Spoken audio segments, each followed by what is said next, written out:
وَإِذَا قِيلَ لَهُ اتَّقِ اللَّهَ أَخَذَتْهُ الْعِزَّةُ بِالْإِثْمِ فَحَسْبُهُ جَهَنَّمُ وَلَبِئْسَ الْمِهَادُ. وَإِذَا قِيلَ لَهُ اتَّقِ اللَّهَ أَخَذَتْهُ الْعِزَّةُ بِالْإِثْمِ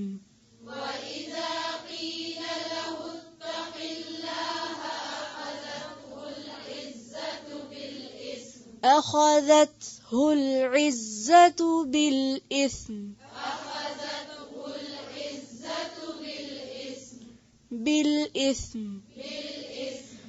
فحسبه جهنم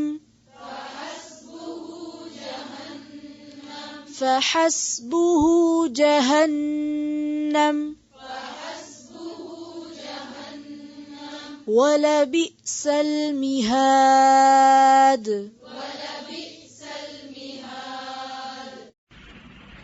وَإِذَا اور جب قیلا کہا جاتا ہے لہو اسے اتقی ڈرو اللہ اللہ سے اخذتہ آمادہ کرتی ہے اسے العزت عزت بالاثم گناہ پر فحسبہ تو کافی ہے اسے جہنم جہنم ولبئس اور البتہ کتنا برا ہے المہاد ٹھکانہ.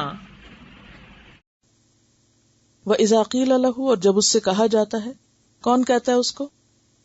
اہل ایمان کہتے ہیں، اللہ تعالیٰ کا حکم آتا ہے اتق اللہ اللہ سے ڈرو، تو وہ اللہ سے ڈرنے کی بجائے کیا کرتا ہے؟ اخذتہ پکڑ لیتی ہے اس کو یا اکساتی ہے اس کو. العزت عزت، عزت کا روٹ کیا ہے؟ این زے اور یہاں عزت سے مراد کیا ہے؟ یعنی اس کی جو حمیت ہے یا اس کی جو انا ہے،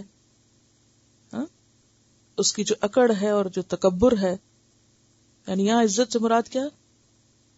اس کا تکبر اور اکڑ، ایگو، بالاسم گناہ پر. تو وہ کیا کرتا ہے؟ اور گناہ پہ شیر ہو جاتا ہے، گناہ پہ جم جاتا ہے. فحسبہ جہنم، حسب کا کیا معنی ہے؟ کافی ہے اس کو. اس سے ملتا جلتا کوئی لفظ؟ روٹ تو اس کا ہے سین بے ہی ہے. تو حسبی اللہ و نعم الوکیل کیا ہوتا ہے؟ کافی ہے مجھ کو اللہ. جہنم جہنم، جہنم کا لفظ جو ہے یہ جیم ہے میم سے ہے. جہم کا معنی ہوتا ہے اندھیرا، ظلمت. تو جہنم کیا ہے؟ اندھیرے والی جگہ. وَلَبِئْسَ الْمِہَادُ اور البتہ کتنا برا. لا تاکید کا اور مہاد کا لفظ کس سے ہے؟ مہد سے. مہد کس کو کہتے ہیں؟ جھولے کے لیے بھی استعمال ہوتا ہے، بستر کے لیے بھی استعمال ہوتا ہے. زمین کو بھی اللہ تعالیٰ نے مہد کہا ہے. اور مہد کا معنی ہے وہ مکان جسے اچھی طرح تیار کیا گیا ہو، یعنی پریپیئرڈ ٹھکانہ. تو وَلَبِئْسَ الْمِہَادُ کتنا برا ٹھکانہ ہے، یعنی بہت بری جگہ ہے جو تیار کر کے رکھی گئی ہے. تو وہ حدیث پھر یاد کریں، نہیں جلا جلا کے اس کو تیار کیا گیا ہے سزا دینے کے لیے. ایسے شخص کو جو انتہائی جھگڑالو ہے اور انتہائی باتونی ہے، اذا قیل لہ اتق اللہ جب اس سے کہا جاتا ہے اللہ سے ڈرو، یعنی کسی بات سے اس کو روکا جاتا ہے، کسی گناہ سے روکا جاتا ہے، اخذت العزت بالاسم تو اس کو اپنی عزت کا خیال انا گناہ پہ جما دیتی ہے.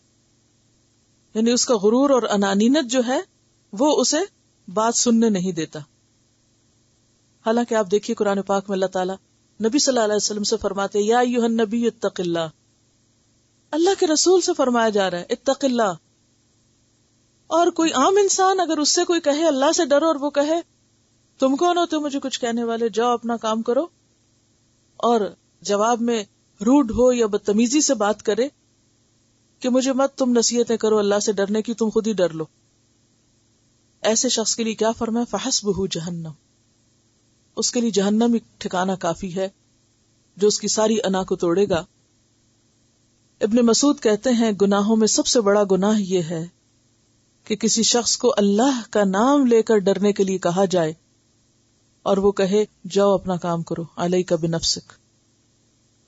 تو حکم کیا ہے کہ جب کسی کو کہا جائے اللہ سے ڈرو تو اس کو اللہ کے نام کی تعظیم کرنی چاہیے اور فوراً جھک جانا چاہیے.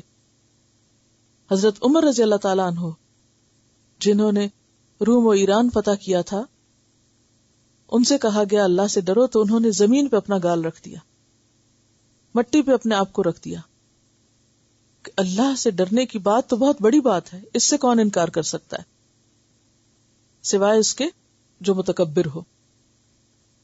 فحسبہ جہنم، ایسے شخص کے لیے پھر جہنم ہی کافی ہے. وَلَبِئْسَ الْمِہَادُ، اور بہت بدترین ٹھکانہ ہے جو اس کے لیے پہلے سے ہی بستر تیار کیا گیا وہاں.